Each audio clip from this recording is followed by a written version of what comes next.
Rated PG-13, starts January 7th.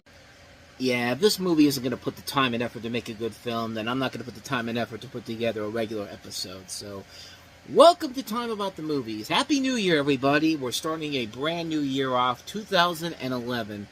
And unlike last year, where we actually did have a good horror movie, we have one new movie that comes out.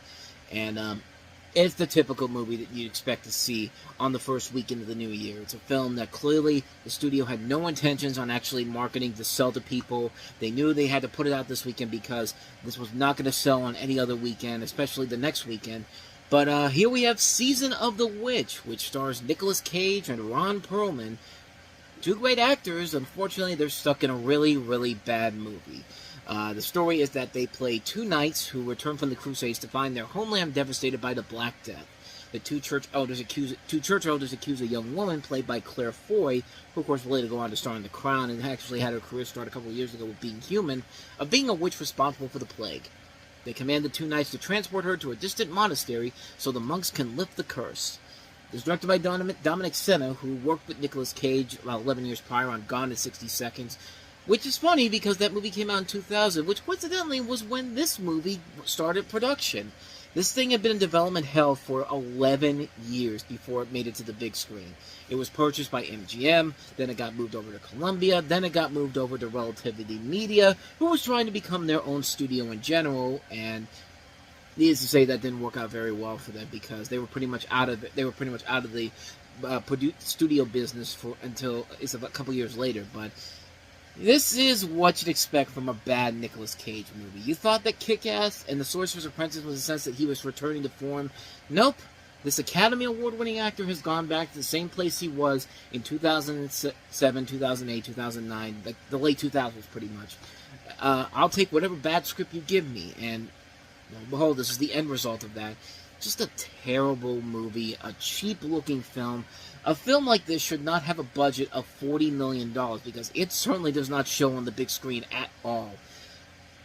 It's just a terrible movie, man. This is just not a good film whatsoever.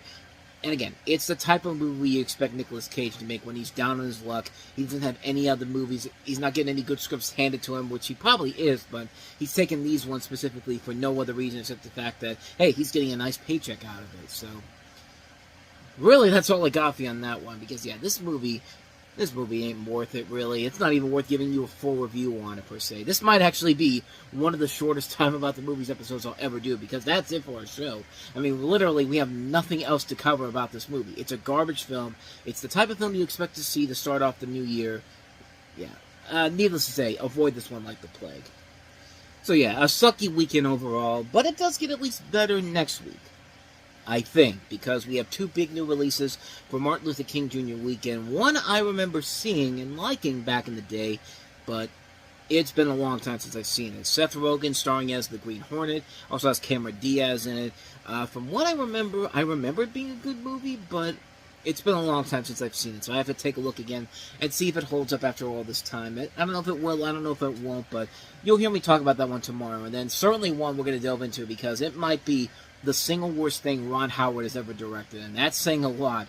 Vince Vaughn, Kevin James, Winona Ryder, and Jennifer Connelly, along with Queen Latifah, in The Dilemma, which is the new film with all those actors I just mentioned in the lead film from Ron Howard, written by the same guy that gave us Wall Street Money Never Sleeps. So if you love that script, which I know you didn't, you're going to love the hell out of this movie, which I know you will. So we'll take a look at both of those movies. We'll have a much better show than we had is on tomorrow's show, no question about it, but well, that's it. Thank you so much for watching this. I'm sorry that we couldn't give you more than just this one bad Nicolas Cage movie, but if you somehow found enjoyment out of this and want to see more, acknowledge me by going to hitting the like button, the subscribe button, and the notification button. Acknowledge me. Where the hell did that come from?